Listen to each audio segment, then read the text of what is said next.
Good morning friends. आज की इस वीडियो में आपका ये भाई, आपका ये दोस्त आपको क्लास 10 के एक्सरसाइज 3.5 का जो क्वेश्चन नंबर 4 है, इसी का पहला नंबर क्वेश्चन सॉल्व करवाने वाला है।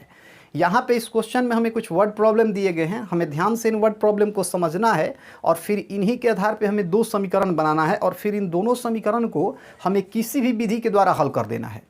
जो भी बुक में हमें क्वेश्चन दिया गया है ना, उसे मैंने शॉर्ट में यहाँ बोर्ड पे लिख दिया है, लेकिन इस क्वेश्चन को मैं आपको पूरा डिटेल्स में समझाने वाला हूँ। देखिए, इस क्वेश्चन में एक छात्रावास अर्थात हॉस्टल की बात हो रही है और ये जो हॉस्टल है ना, इसमें रहने के लिए महीना फिक्स्ड है। जैसे अगर आप 1 महीना रह रहे हैं तो इसका चार्ज फिक्स्ड है। मान लीजिए कि आप 1 महीना नहीं रहे, आप 10 दिन रहे, तो इसका भी चार्ज फिक्स्ड है, मतलब रहने का चार्ज फिक्स्ड है। उसके बाद आप जितना इसमें खाइएगा ना, उसका प्रत्येक दिन के हिसाब से आपको कुछ पैसा देना पड़ेगा। इसे मैं आपको और अच्छे से समझा देता हूँ। देखिए, जैसे मान लीजिए कि आपको 10 दिन रहने का मन है। कितना दिन रहने का मन है? 10 दिन रहने का मन है, ठीक है। और मान लीजिए कि इस हॉस्टल में जो 10 दिन रहने का चार्ज है ना, मान लीजिए कि 10 दिन के रहने का चार्ज 200 रुपया है, ठीक है। और एक दिन अगर आप इसमें खाना खा रहे हैं तो मान लीजिए कि एक दिन खाना खाने के लिए आपको 50 रुपये देने पड़ रहे हैं, ठीक है। अब अगर आप इस हॉस्टल में 10 दिन रह रहे हैं तो पता है आपको कितना पैसा देना पड़ेगा? आपको पैसा जो देना पड़ेगा वो होगा रहने जोड़ खाने, मतलब रहने का भी पैसा आपको देना पड़ेगा और खाने का भी देना पड़ेगा। तो रहने का तो चार्ज 10 दिन का आपका फिक्स्ड है कि आपको 200 रुपये देने पड़ेंगे और खाने के लिए एक दिन में आपको 50 रुपये देने पड़ते हैं। तो 10 दिन में 50 दहिया 500 रुपये आपको देने पड़ेंगे। तो अब आपको टोटल कितने रुपए देने पड़ेंगे? 200 में 500 जोड़ेंगे तो क्या होगा? 700 रुपये। मतलब ये जो 700 रुपये आप दे रहे हैं ना 10 दिन का, इस 10 दिन में आपका रहना भी है और खाना भी है। तो ये कॉन्सेप्ट आपको अगर समझ में आ जाएगा ना, तो आप क्वेश्चन को धूरे धूर कर दीजिए, एकदम गर्दा कबा दीजिएगा आप क्वेश्चन का। देखिए, इस क्वेश्चन में कहा जा रहा है कि कोई एक पर्सन है, कोई एक कैंडिडेट है जो इस हॉस्टल में रहने के लिए जाता है और अगर ये 20 दिन इस हॉस्टल में रहता है ना, तो इसे 1000 रुपये देने पड़ते हैं। 20 दिन के लिए कितना पैसा देना पड़ता है? 1000 रुपया देना पड़ता है। अगर ये आदमी 26 दिन रह रहा है ना, तो इसे 1180 रुपये देने पड़ रहे हैं। अब इस क्वेश्चन में हमसे ये कहा जा रहा है कि हमें ये बताना है कि उस हॉस्टल में जो रहने का नियत किराया है वो कितना होगा और खाने के लिए जो प्रत्येक दिन रुपया लिया जा रहा है ना, वो कितना होगा। तो हम यहाँ क्या करेंगे, हम यहाँ अपने मन से मान लेंगे कि जो हमारा छात्रावास का नियत किराया है ना, वो 100 रुपया है। आप फिर से सुन लीजिए, हम अपने, देखिए जो भी चीज़ें इसमें पूछी जा रही है ना, हम उसको कुछ मान लेंगे। इसमें पूछा जा रहा है ना कि छात्रावास का जो नियत किराया है वो क्या है। इसमें पूछा जा रहा है कि प्रत्येक दिन के लिए भोजन के लिए आपसे कितना रुपया लिया जा रहा है। हम मान लेंगे कि छात्रावास का नियत किराया 100 रुपया है तथा प्रत्येक दिन खाने के लिए हमसे y रुपया लिया जा रहा है। इसी चीज़ को मैंने यहाँ लिखा है। देखिए, माना छात्रावास का नियत व्यय या फिर किराया कह लीजिए आप 100 रुपया है तथा प्रतिदिन के भोजन का मूल्य जो है ये y रुपया है, ठीक है। तो यहाँ तो हमने सारी बातें अपने मन से कर ली। अब इसके बाद हम क्या करेंगे, जो भी बातें हमें प्रश्न में कही गई है ना, हम उसको फॉलो करते चले जाएंगे, ऑटोमेटिक हमारा आंसर आ जाएगा और ये मैथ सॉल्व हो जाएगा। आपको एक्स्ट्रा अब दिमाग नहीं लगाना है, आपने दिमाग लगा दिया, अपने से जो आपको मानना था वो मान लिया। अब इसके बाद आपको प्रश्न के मुताबिक चलना पड़ेगा। तो जब भी हमें प्रश्न के मुताबिक चलना पड़ता है ना, तो सर जी हम यहाँ लिखते हैं प्रश्न से। क्या लिखते हैं? प्रश्न से हमें लिखना पड़ता है, ठीक है। तो हमने लिख दिया प्रश्न से। अब देखिए, ये आदमी 20 दिन रह रहा है। कितना रह रहा है? 20 दिन। और इसके लिए इसे 1000 रुपये देने पड़ते हैं। तो ये जो 20 दिन ये आदमी रह रहा है ना, इस 20 दिन में इसका रहना और खाना दोनों है। 20 दिन में इसका रहना भी है और खाना भी है, ठीक है। मतलब ये 20 दिन आदमी रह रहा है तो इसमें रहने का तो किराया देगा ही, ये खाने का भी किराया दे रहा है। और रहने प्लस खाने का किराया एक्चुअल में कितना है? 1000। तो देखिए, रहने का किराया हमने कितना माना है? x, ठीक है। तो रहने का किराया तो हमारा x हो गया। अब खाने के किराए पे आप आ जाइए या खाने का पैसा पे आप आ जाइए। तो देखिए, 20 दिन रह रहा है ना, एक दिन खाने के लिए इसको y रुपया देना पड़ रहा है। अगर 20 दिन इसको खाना हो तो कितना रुपया देना पड़ेगा? इसको देना पड़ेगा 20 गुना y अर्थात 20 y रुपया। फिर से आप इस चीज़ को समझ लीजिए, खाने के लिए इसको एक दिन का y रुपया देना पड़ रहा है, तो 20 दिन का इसको खाने के लिए कितना रुपया देना पड़ेगा? इसको 20 दिन का देना पड़ेगा 20 गुना y अर्थात 20 y रुपया, ठीक है। तो ये तो हुआ रहने का, मतलब 20 दिन रहने का x रुपया।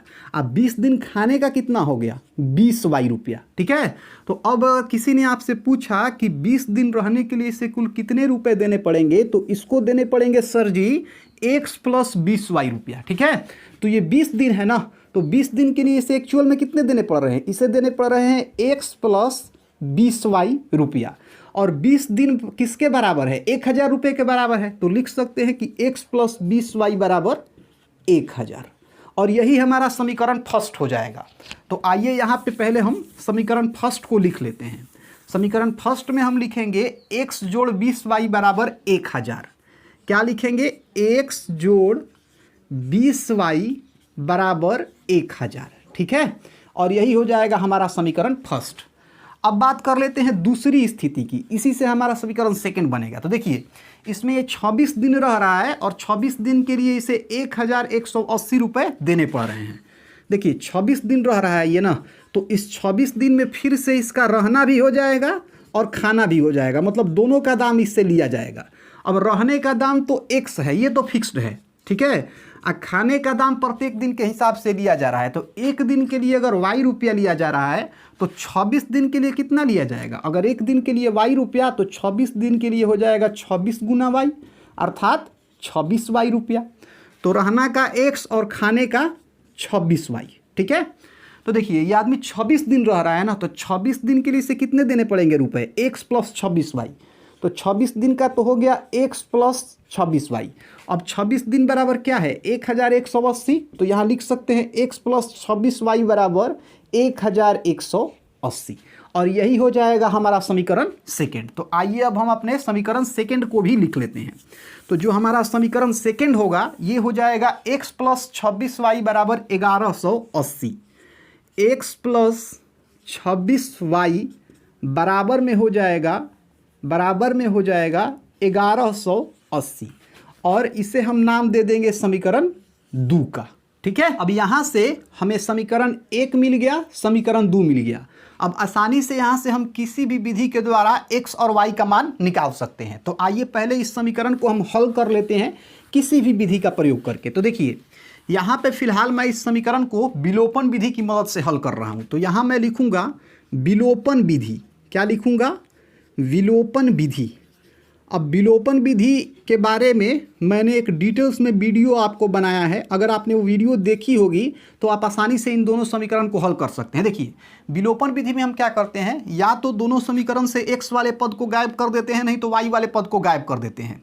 और पद को गायब करने के लिए हमें क्या करना पड़ता है, दोनों समीकरण के अगर x वाले पद को गायब कर रहे हैं तो दोनों समीकरण के जो x के पद हैं उसको बराबर करना पड़ता है। अगर दोनों समीकरण से हम y वाले पद को गायब कर रहे हैं ना, तो दोनों समीकरण में y वाले पद को बराबर करना पड़ता है, तभी तो हम गायब कर सकते हैं।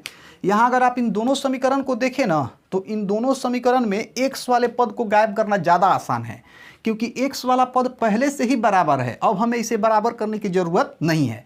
तो यहाँ पे हम x वाले पद को गायब करने वाले हैं। अब x वाला पद कैसे गायब होगा, क्या करें कि x वाला पद गायब हो जाए। देखिए पहले समीकरण में है x मतलब प्लस x, और दूसरे भी समीकरण में हमारे पास है प्लस x। अब इन दोनों के साथ क्या किया जाए कि ये x और x खत्म हो जाए। तो अगर इस x में इस x को हम घटा दें तो ये x और ये x क्या हो जाएगा, कट जाएगा। तो इसका मतलब ये है कि अगर समीकरण फर्स्ट में से समीकरण सेकंड को हम घटा देना तो x वाला पद क्या हो जाएगा, विलुप्त हो जाएगा, गायब हो जाएगा। तो यही काम अब हम करेंगे, हम यहाँ पे समीकरण फर्स्ट में से समीकरण सेकंड को घटा देंगे। यहाँ लिखेंगे सर जी हम लोग कि समीकरण फर्स्ट माइनस समीकरण सेकंड से, समीकरण फर्स्ट माइनस समीकरण सेकंड से। चलिए समीकरण फर्स्ट को उतार दीजिए, यह है x प्लस 20y बराबर 1000। x प्लस 20y बराबर में है 1000। नीचे है x प्लस 26y बराबर 1180। x प्लस 26y बराबर में है 1180। अब इसे हम हल करेंगे। तो समीकरण फर्स्ट में से सेकंड को घटा रहे हैं। तो मैंने आपको बताया था कि जब भी हम समीकरण फर्स्ट में से सेकंड को घटाते हैं ना, तो नीचे जो भी संख्या का चिन्ह होता है ना उसका उल्टा हो जाता है, बदल जाता है। मतलब प्लस है नीचे ना, जैसे नीचे कोई संख्या है, संख्या के पहले मान लीजिए प्लस है तो माइनस में बदल जाएगा। अगर संख्या के पहले माइनस है तो प्लस में बदल जाएगा, एक्स के पहले कुछ नहीं है तो प्लस है, तो प्लस किस में बदलेगा, माइनस में। तो अब ये प्लस एक्स नहीं रहा, अब ये माइनस एक्स हो गया। 26y के पहले प्लस है तो ये माइनस में बदल जाएगा, अब ये प्लस 26y नहीं रहा, अब ये हो गया माइनस 26y। अब यहाँ देखिए 1180 के पहले कुछ नहीं है तो प्लस है, तो अब ये माइनस में बदल गया, अब ये प्लस 1180 नहीं रहा, अब ये हो गया माइनस 1180। अब यहाँ से हम क्या करेंगे, देखिए ये x और ये x तो कट जाएगा क्योंकि इसके पहले कुछ नहीं है, तो यहाँ प्लस है और यहाँ है माइनस एक्स, तो प्लस एक्स और माइनस एक्स तो ऐसे ही खत्म हो जाएगा। अब यहाँ देखिए अगर हम यहाँ पे हमारे पास है प्लस 20y और माइनस 26y, तो अगर प्लस 20y और माइनस 26y को हम हल करें तो 26 में से 20 घटेगा तो 6 हो जाएगा, दोनों में y है तो यहाँ हमने y लगा दिया, 26 बड़ा है इसके पहले माइनस है तो यहाँ माइनस हो जाएगा।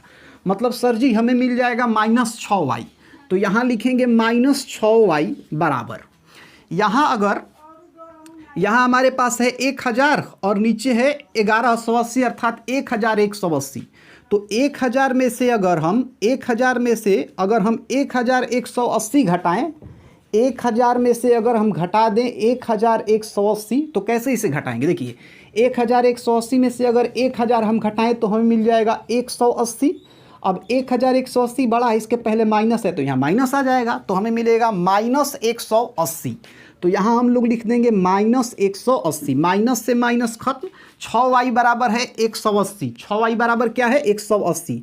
अब यहाँ से अगर हम y को बाहर खींच देना तो ये जो 6 है ना ये 180 के नीचे चला जाएगा, तो यहाँ से हम लिख सकते हैं y बराबर 180/6। इसको जब हम कटाएंगे तो 6×3 18, यहाँ 0 है तो यहाँ 0 आएगा, मतलब 6 180 को 30 बार में कटा देगा। तो यहाँ हमने देखा कि y बराबर हमें यहाँ पे मिल गया 30, y बराबर हमें कितना मिला, यहाँ 30 मिला। अब हम क्या करेंगे, y के इस मान को हम चाहे तो समीकरण फर्स्ट में भी रख सकते हैं, समीकरण सेकंड में भी रख सकते हैं, दोनों ही जगह से हम आसानी से x का मान निकाल सकते हैं। तो यहाँ पे फिलहाल मैं y के मान को समीकरण फर्स्ट में रख दे रहा हूँ। तो इसके लिए मुझे यहाँ पे पहले ये लिखना होगा कि y का मान समीकरण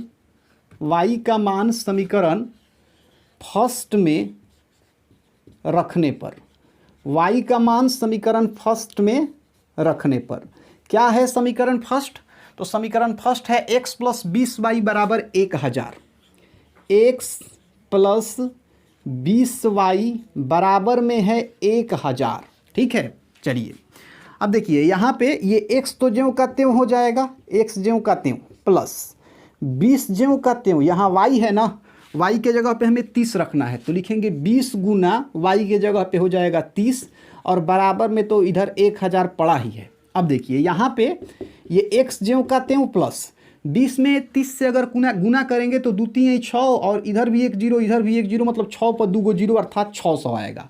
तो 20 में 30 से गुना करने पे तो 600 आ गया, बराबर इधर तो हमारे पास 1000 है ही। अब देखिए यहाँ से हम x को अगर बाहर खींच ले, यहाँ से अगर हम x को बाहर खींच ले तो लिख सकते हैं ना कि x बराबर ये 1000 ज्यों का त्यों प्लस 600 इधर से उधर जाएगा ना, तो ये हो जाएगा माइनस 600। तो यहाँ से x बराबर हमें मिला 1000 माइनस 600, 1000 में से 600 को घटाएंगे तो क्या आएगा 400, तो x बराबर हमें मिल गया 400। अब इस तरीके से यहाँ x बराबर हमें 400 मिला और y बराबर हमें 30 मिला। x हमने किसको माना था, x हमने माना था छात्रावास के नियत व्यय को, तो छात्रावास का जो नियत व्यय है वो 400 रुपये हो जाएगा। y हमने किसको माना था, तो y हमने माना था प्रत्येक दिन के भोजन के मूल्य को, तो इसका मतलब प्रत्येक दिन के भोजन का मूल्य क्या होगा 30 रुपया होगा। तो आप चाहे तो यहाँ पे इस चीज़ को लिख भी सकते हैं, ये काम आप अपने से कर लीजिएगा। तो इस तरीके से जो हमारा क्वेश्चन नंबर 1 था इसे हमने सॉल्व कर लिया। अब इसके आगे की वीडियो में हम लोग इसी का जो क्वेश्चन नंबर 2 है उसे सॉल्व करेंगे।